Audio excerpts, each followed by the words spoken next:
बिन माँ की बहू। साक्षी के पैदा होते ही उसकी माँ गुजर जाती है, जिसके बाद उसके पिता आलोकनाथ अकेले ही उसका पालन पोषण करते हैं। 16 साल की उम्र से ही साक्षी ने घर चलाने के लिए नौकरी शुरू कर दी थी।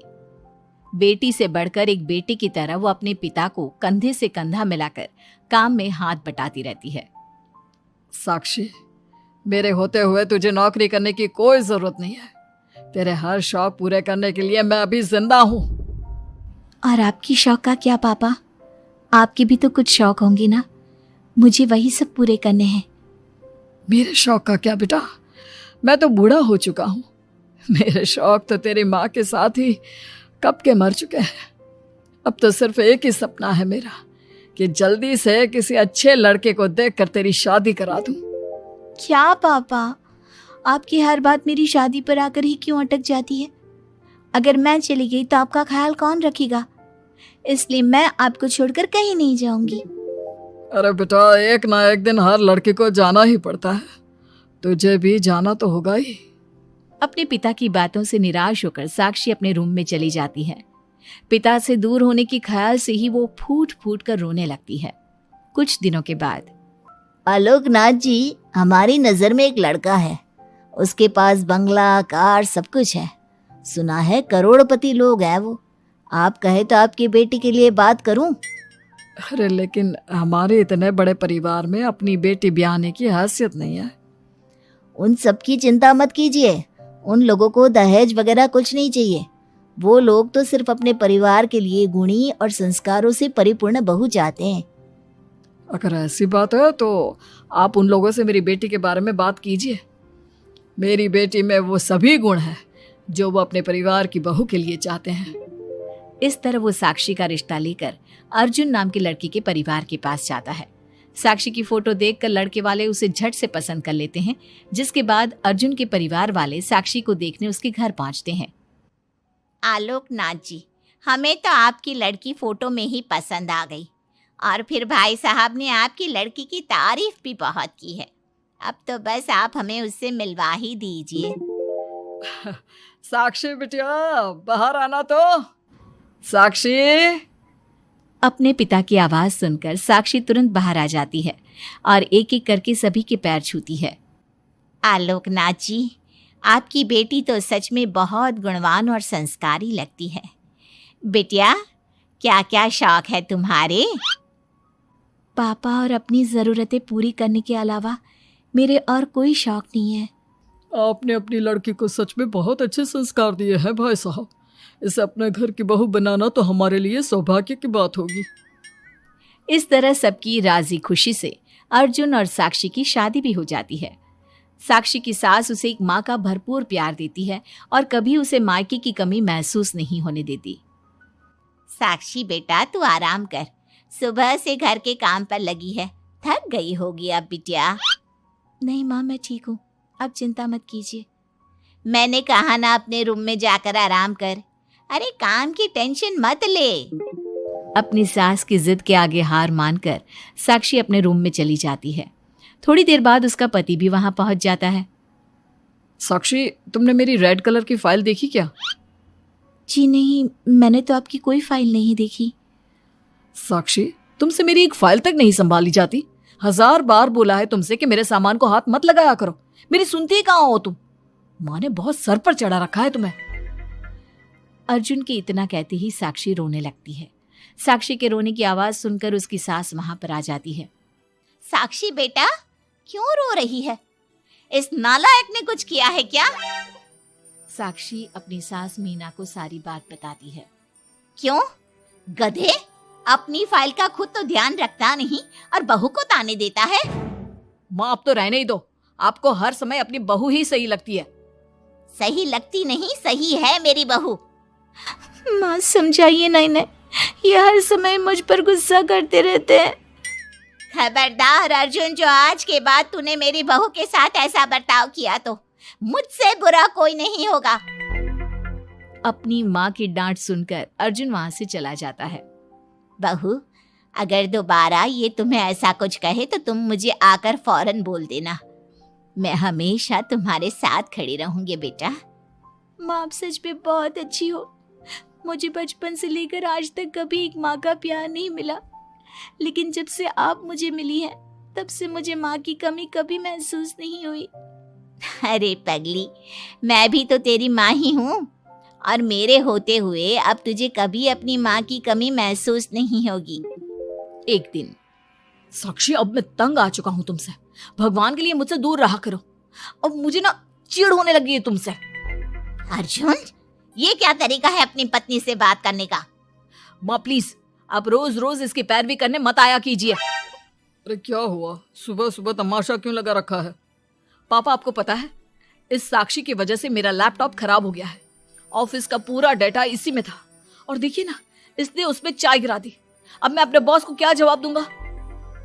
माँ मेरा यकीन कीजिए, मैंने जानबूझकर चाय नहीं गिराई। मैं तो इन्हें दे रही थी चाय, लेकिन इन्होंने ही ठीक से नहीं पकड़ी। अच्छा, तब इसमें भी मेरी ही गलती है। वाह साक्षी वाह।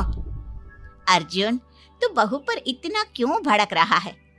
अब जो हो गया सो हो गया। सुन लेना ऑफिस में थोड़ी सी डांट। अब अपनी बीवी के लिए इतना तो कर ही सकता है ना तू। मैं आपके लिए दूसरा लैपटॉप ले आऊंगी, आप परेशान मत होइए। कोई जरूरत नहीं है उसकी, मैं खुद ले लूंगा। मेहरबानी करके अब मेरे सामान से दूर रहना। इतना कहकर अर्जुन वहां से चला जाता है, जिसके बाद साक्षी फूट फूट कर रोने लगती है। चुप हो जा बेटा, उसकी बातों का बुरा मत माना कर। अरे वो तो पागल है। मीना के इतना कहते ही साक्षी उसे कसकर गले लगा लेती है। माँ, आप नहीं होती तो मेरा क्या होता?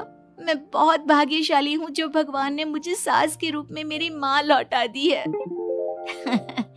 बेटा, जीवन में ये सब चलता ही रहता है, ऐसी बातों को दिल पर नहीं लगाना चाहिए। चल अब अपने आंसू पोंछ और मेरे साथ काम में हाथ बटा। इतना बोलते ही मीना रसोई की तरफ चल देती है। साक्षी भी अपनी सास के पीछे चल देती है और सभी बातों को भूलते हुए खुशी खुशी काम पर लग जाती है। मन ही मन साक्षी अपनी सास को हर जन्म में अपनी माँ के रूप में मांगने के लिए भगवान से प्रार्थना करती रहती है। ऐसे ही दिन बीतते रहते हैं। मीना हर समय ढाल बनकर अपनी बहू के लिए खड़ी रहती। तभी एक दिन पड़ोसी, मीना, तूने अपने बेटे के लिए यह कैसी बहू चुनी है जिसकी माँ उसके पैदा होते ही गुजर गई? अरे ये तो कुलक्षणी है। ऐसों के घर का तो पानी भी नहीं पीना चाहिए, और तूने उस घर से लड़की चुन ली। ये सब फालतू बातें हैं, ऐसा कुछ नहीं होता। मीना, तूने उस बिन माँ की बहू को बहुत सर पर चढ़ा कर रखा है। अभी भी वक्त है, संभाल ले उसे। कहीं ऐसा ना हो कि तेरे हाथों से फिसल जाए तेरी बहू। ये तुम लोग क्या बोल रही हो? मेरी बहू बाकी बहू जैसी नहीं है, वो तो कोहिनूर से भी कीमती है मेरे लिए। हमारा काम था तुझे समझाना। बहू को कभी भी बेटे से बढ़कर प्यार नहीं देना चाहिए, वरना उन्हें बिगड़ते देर नहीं लगती। और यहाँ तो तेरी बहू बिन माँ के पली बड़ी है। न जाने उसके बाप ने कैसे संस्कार दिए होंगे उसे। चुप करो तुम लोग, मैं अच्छे से समझती हूँ तुम लोग मुझे मेरी बहू के खिलाफ भड़काना चाहते हो।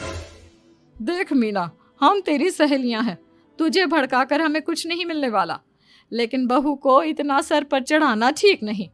हमारा काम तो सिर्फ तुझे आगाह करने का था, बाकी मानना न मानना तेरी मर्जी। चल मीना, अब हम लोग चलते हैं, तू अपना ध्यान रखियो। इतना बोलकर सभी लोग वहां से चले जाते हैं, जिसके बाद मीना घंटों तक सोच में डूब जाती है और अपने बहू के प्रति इतनी सारी बातें सुनकर कहीं ना कहीं उसके मन में भी साक्षी के लिए हीन भावना जन्म लेती है। तभी वहां पर साक्षी भी आ जाती है।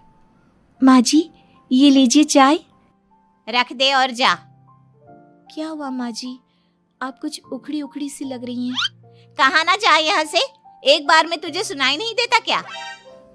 अपनी सास का बदला सा व्यवहार देख साक्षी तुरंत वहां से चली जाती है। अगले दिन, बहू, बहू कहाँ चली गई? साक्षी! जी माँ जी। ये क्या, घर इतना गंदा कैसे हो रखा है? कभी हाथ पैर भी मार लिया कर इधर उधर, वैसे तो सारा दिन घर में नाचती रहती है। मैं अभी पूरा घर अच्छे से साफ कर देती हूँ माँ जी। एक हाथ में झाड़ू और दूसरे हाथ में बाल्टी लिए साक्षी चुपचाप घर के कामों में लग जाती है। शाम में, साक्षी, ऑफिस में मेरी कल बहुत जरूरी मीटिंग है, मेरे कुछ कपड़े प्रेस कर दो, मुझे कल जल्दी निकलना है। जी अभी कर देती हूँ। साक्षी अर्जुन के कपड़े प्रेस कर ही रही होती है, तभी उसके ससुर उसे आवाज लगा देते हैं, जिस पर वो भागते हुए उनके पास जाती है। और थोड़ी देर बाद जब रूम में आती है तो वो देखती है कि अर्जुन के कपड़े बुरी तरह से जल चुके थे। मैंने कहा था ना तुमसे कि कल ऑफिस के मीटिंग में मुझे यही कपड़े पहनने हैं, उसके बाद भी तुमने मेरे कपड़े जला दिए। मुझे माफ कर दीजिए, मुझसे गलती हो गई। ये कोई छोटी मोटी गलती नहीं है, समझ में आ रहा है तुम्हें? शोर की आवाज सुनकर अभय और मीना भी वहां पहुंच जाते हैं। क्या हुआ, तुम दोनों लड़ क्यों रहे हो? पापा देखिए ना, इसने मेरी नई शर्ट जला दी जो मैं कल मीटिंग में पहनने वाला था। बेटा उसे मैंने ही आवाज दी थी, इसलिए वो शायद जल्दबाजी में प्रेस का बटन बंद करना भूल गई होगी। पापा अब आप भी माँ की तरह इसका साथ दे रहे हैं। अर्जुन, इस बार तू सही है और बहू गलत। आखिर वो इतनी लापरवाह हो कैसे सकती है? माँ जी प्लीज मुझे माफ कर दीजिए। अब तुम्हारी सजा ये है कि अभी और इसी वक्त तुम मेरे बेटे के लिए हूबहू ऐसी ही शर्ट ढूंढ कर ले आओ। जाओ। तुम्हारा दिमाग खराब हो गया है क्या? इस समय कहाँ जाएगी हमारी बहू? और अब तो सारी दुकानें भी बंद होने वाली होंगी। अगर दुकानें बंद हो भी गई होंगी तो उसे खुलवाकर मेरे बेटे के लिए शर्ट लेकर आओ। माँ रहने दीजिए, इन सब की कोई जरूरत नहीं है। पापा ठीक कह रहे हैं, इस समय कहाँ जाएगी ये? मैं कोई दूसरा शर्ट पहन लेता हूँ। मैंने जो कह दिया सो कह दिया। अब गलती इसने की है तो सुधारना भी इसे ही पड़ेगा। जाकर शर्ट लेकर आओ। मीना की बातें सुनकर साक्षी रोते हुए वहां से चली जाती है और रात के 10 बजे तक पति के लिए दुकानों पर जाकर कपड़े ढूंढती रहती है। थक हार कर करीब 12 बजे साक्षी कपड़े लेकर घर पहुंचती है। अर्जुन की ऑफिस के मीटिंग के लिए तुम्हें हूबहू वैसे ही कपड़े मिले या नहीं? ये रहे कपड़े मम्मी जी। साक्षी अपनी सास को कपड़े देकर जा ही रही थी कि मीना उसके हाथ में चोट देखती है। ये चोट कैसे लगी तुझे? पता नहीं, जल्दबाजी में शायद किसी चीज से लग गई होगी। इतनी बड़ी हो गई हो, अब अपना ध्यान रखना कब सीखोगी? आप तो जानती ही हैं माँ, मैं बिन माँ की पली बड़ी हूँ। माँ के ना होने के कारण मेरे सर पर इतनी जिम्मेदारियां थी जिन्हें निभाते निभाते मैं खुद का ख्याल रखना ही भूल गई। लेकिन आप जानती हैं माँ, मुझे अब भगवान से कोई गिले शिकवे नहीं है, क्योंकि भले ही उन्होंने मुझसे एक माँ छीनी है, लेकिन उन्होंने आपको मुझे दिया है और अब आप ही मेरी माँ हैं। इतना कहकर साक्षी माँ से चली जाती है। साक्षी की बातों को सुनकर मीना को भी अपने कहे और अपनी गलतियों पर पछतावा होने लगता है, इसलिए वो बिना खाए पिए ही सो जाती है। अगले दिन, माँ जी कल का सारा खाना तो ऐसे ही पड़ा है, आपने अच्छे से खाना नहीं खाया था क्या? मुझे भूख नहीं थी कल। साक्षी अपनी सास के दर्द को समझ जाती है और उसका हाथ पकड़ते हुए कहती है, चलिए माँ जी, मैंने आपके लिए आपकी फेवरेट छोले भटूरे बनाए हैं। आपने कल रात से कुछ नहीं खाया था ना, इसलिए सुबह उठते ही मैंने पहले आपके लिए खाना बनाया है। खाना तो तूने भी नहीं खाया होगा ना, चल जाकर पहले तू खा ले। माँ जी क्या हम साथ बैठकर खाना नहीं खा सकते प्लीज? बहुत दिन हो गए हैं। साक्षी के इस तरह बोलने से मीना का दिल पिघल जाता है और वो मान जाती है। साक्षी मीना के लिए खाना लगाती है, जिसका पहला निवाला मीना अपनी बहू को खिलाती है। मुझे माफ कर दे बेटा, मैं जानती हूँ पिछले कुछ दिनों से मैंने तुझे बहुत चोट पहुँचाई है, हो सके तो मुझे माफ कर देना। नहीं नहीं माँ जी, आपका पूरा हक है मुझे डांटने का। मुझे आपकी किसी भी बात का कभी बुरा नहीं लगा। अपनी सहेलियों की बातों में आकर मैंने अपने दिल में तेरे लिए नफरत पाल ली थी, लेकिन कल जब तुझे रोते बिलखते देखा तो मेरी ममता फिर से लौट आई। मुझे माफ कर दे बेटा, मैं एक अच्छी सास नहीं बन सकी। किसने कहा आपसे कि आप अच्छी सास नहीं हैं? आप तो वर्ल्ड की बेस्ट सास हो, और सच कहूं उससे भी बढ़कर बेस्ट बेस्ट बेस्ट बेस्ट मेरी माँ हो आप। इतना कहकर साक्षी अपनी सास को गले लगा लेती है और उसके बाद दोनों पहले की ही तरह हंसी खुशी साथ रहने लगते हैं।